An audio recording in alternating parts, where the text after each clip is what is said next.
టెంపుల్కి వెళ్తే అయ్యగారు అన్నారు, వైకుంఠ ఏకాదశి రోజు గుడికి వచ్చారంటే ఒక కారణం ఉంది, కానీ న్యూ ఇయర్ రోజు గుడికి రావడం ఏంటి, అది కూడా ఇంత జనాలేంటి అని ముఖం మీదే అనేసారనమాట అయ్యగారు. నిజమే కదా అనిపిస్తుంది. అసలు మన ఫెస్టివలే కాదు, ఒక రీజన్ కూడా కాదనమాట. కానీ పెద్ద లైన్, ఎంతోమంది జనాలు అనమాట. ఏ టెంపుల్కి వెళ్ళినా కూడా పెద్ద పెద్ద క్యూలు ఉన్నాయన్నమాట గుడిలో. మేము కూడా వెళ్ళామన్నమాట న్యూ ఇయర్ రోజు. సరేలే, న్యూ ఇయర్ 31st నైట్కి అందరూ పార్టీలు చేసుకుని ఫుల్గా పడుకొని ఉంటారు, టెంపుల్కి ఎవరు రారే అనుకున్నాను. కానీ వెళ్ళి చూసేసరికల్లా మైండ్ తిరిగిపోయిందనమాట. అంతమంది జనాలు ఉన్నారు. దర్శనం 3 నుంచి 4 గంటలు పడుతుందండి. 200 టికెట్స్ తీసుకుని దర్శనానికి వెళ్ళండి, వెంటనే అయిపోతుందని చెప్తే సరే అని వెళ్ళాము. ఫైనల్ గా వెంటనే దర్శనం అయితే అయిపోయింది. ఎంత నిండుగా స్వామివారి దర్శనం ఇచ్చారంటే ఇంతకంటే భాగ్యం ఇంకేమీ ఉండదు అన్నట్లుగా దర్శనమైంది. హైదరాబాద్కి ఆనుకొని సంగారెడ్డిలో ఉంటుందన్నమాట. చిన్న గుడే అయినా కానీ 3-4 గంటల దర్శనం టైం పడుతుందంటే అర్థం చేసుకోండి.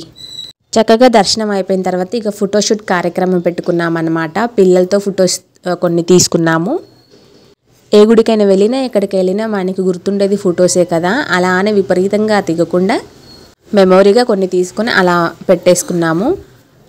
తర్వాత టెంపుల్ అంతా ఒక రౌండ్ వేసేసామన్నమాట. ఎందుకంటే ఫస్ట్ టైం విజిట్ చేసాము మేము ఇది. ఇంతకుముందు ఇక్కడ కోనేరు ఉండేదంట, వాటర్ ఉండేవి. ఇప్పుడైతే కొన్ని పనులు జరుగుతున్నాయి, సో అందుకని వాటర్ అయితే తీసేశారు. కానీ చూడడానికి అయితే చాలా బాగుంది టెంపుల్.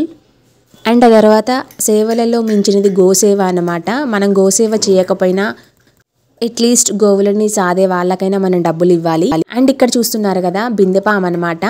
ఇది కనిపిస్తే లక్ కలిసి వస్తుందంట. ఇది మాకు గుడిలో కనిపించింది. చూడాలి మరి ఏమాత్రం లక్ కలిసి వస్తుందో అని. అండ్ ఇంకా కొన్ని డెకరేటివ్ పీసెస్ అనేవి పెట్టారనమాట గుడిలో. సో అవన్నీ చూస్తున్నాము. గుడికి వెళ్ళినప్పుడు కంపల్సరిగా గోపురం పైన చివరి వరకు కూడా చూడాలి. కానీ ఈ గుడిలు కట్టే ఆర్కిటెక్చర్స్ మాత్రం వాళ్ళ పాదాలకి మనం నమస్కారం చేయొచ్చు. ఇంత అందంగా ఎలా కడతారా అనిపిస్తుంది. వాళ్ళ టాలెంట్లో మన టాలెంట్ ఎంత, దేనికి పనికిరామో మనం అనిపిస్తుంది.